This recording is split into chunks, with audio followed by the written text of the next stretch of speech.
this teaching that is captioned the mystery of giving. The mystery of giving. You know, we have so many mysteries of the kingdom. One of them is the mystery of the cross.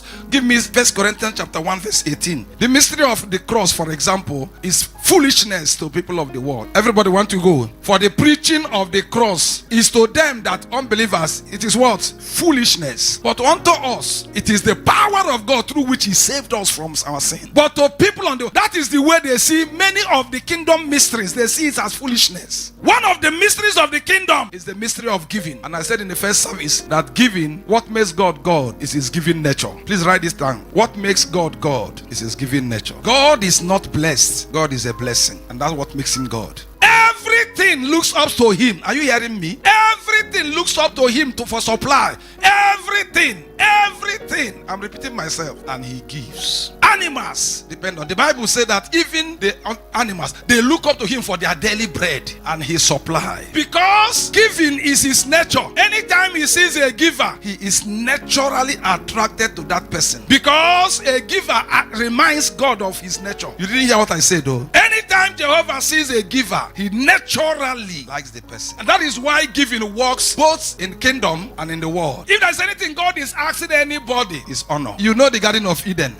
What do you think God was expecting after he has bought a garden, decorated the garden, worked on the garden, make sure that there is no lack in the garden? What was he expecting from Adam? Is he monthly rent? Is he yearly rent? What was God expecting from Adam? Give me Genesis chapter 1 verse 31. Genesis chapter 1 verse 31. And God saw everything that he has made, and behold, it was very good. When you see this scripture, he wasn't making everything all good for himself. He made everything very good. And when he saw that everything was good, he now brought man. So all this working was not for himself, it was for you. His nature is giving. He said the other day that up till now you have not asked me. He said, ask me that your joy will be full. He loves givers. He loves givers. He loves givers. Naturally loves givers. In the first service, I told you that there was a prophecy that was given to Abraham. I will make you fruitful. Your wife is not barren. I hope you know that Sarah was not barren. No, he was not barren. Barren is a woman that cannot conceive. Sarah was not barren. If Sarah was barren, God wouldn't have stopped one king that wanted to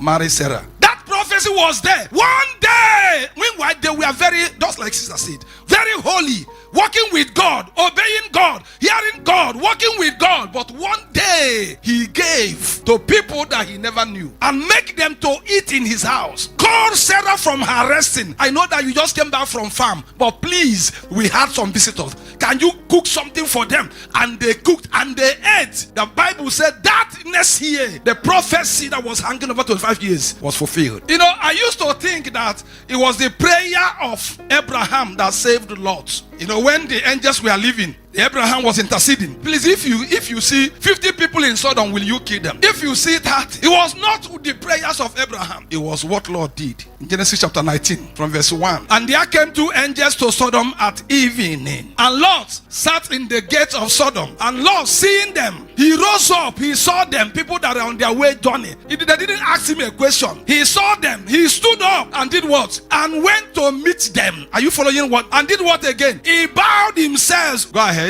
Behold now, my Lord, turn in, I pray into your servant's house. Tarry all night. Wash your feet, so that the next day, early morning, you will continue wherever. I don't know wherever you are going. God knows where you are going. And they said what? Nay, don't bother yourself. We will find a way and sort ourselves out in the street there. Verse 3. But Lot pressed upon them greatly. Well, they turned in and entered his house. It was not the prayer of Abraham. It was this giving heart. This is what saved Lot.